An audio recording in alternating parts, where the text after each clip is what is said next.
Hello whiskey lovers, hello Star Wars fans, and welcome to another one of Mark's Whiskey Ramblings. And I've got a special guest here today, my good friend Emmanuel Dijk from Holland.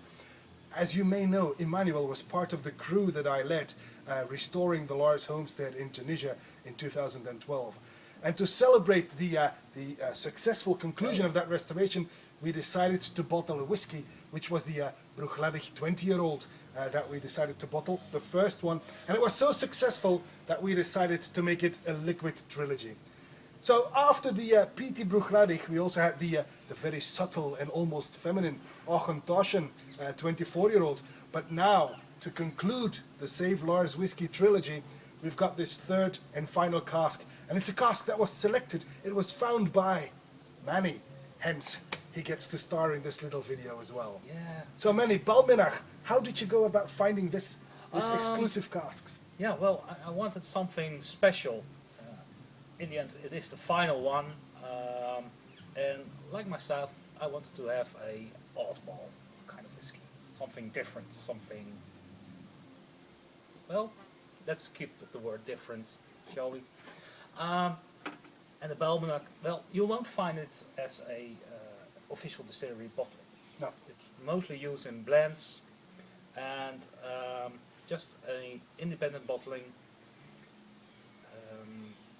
So yeah. if you want to try Balmenach as a single malt, you have to look out for independent Yes, bottlings it's not like this one. official in shops or something, you can find it. Exactly. No. And that's because Balmenach, like Manny explained, produces exclusively for the blending industry. So Balmenach can only be savored as a single malt if you look out for independent bottlings. And this one, of course, is an independent bottling. So that is why, one of the reasons why Manny and I chose to bottle this Balmenach 14-year-old. But there is a second reason, because the Bruichladdich, which was a peaty, smoky whiskey, and the soft Auchentoshan were both matured on ex-bourbon casks. Right.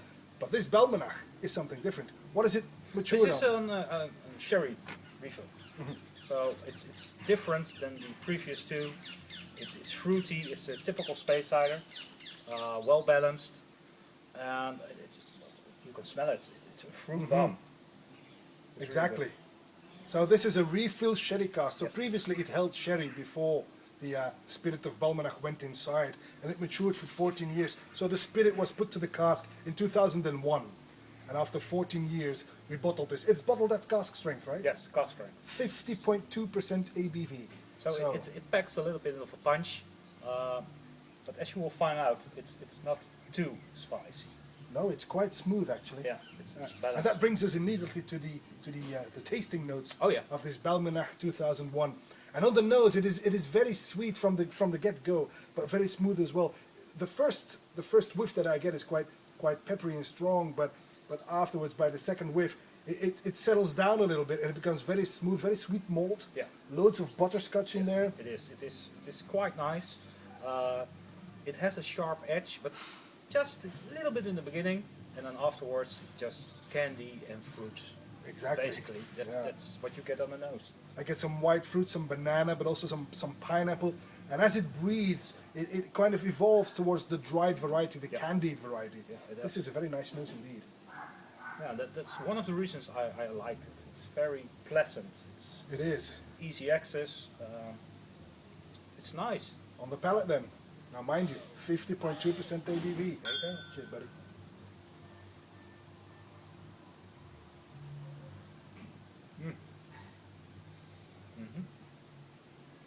It's got a good body. Quite peppery. It's quite fierce with the first sip. And that, of course, is the cask strength. That is the cask strength, but it's just like the nose. Mm-hmm. It starts out with just a sharp edge, and then you get... This is good. This is, again, very sweet. This is like a dessert malt.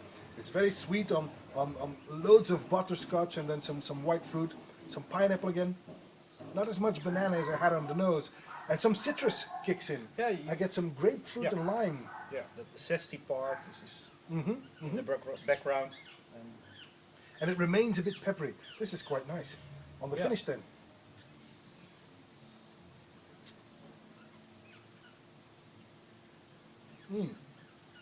The finish is quite short, but nevertheless, it remains sweet throughout with a little pepper at the back of the throat.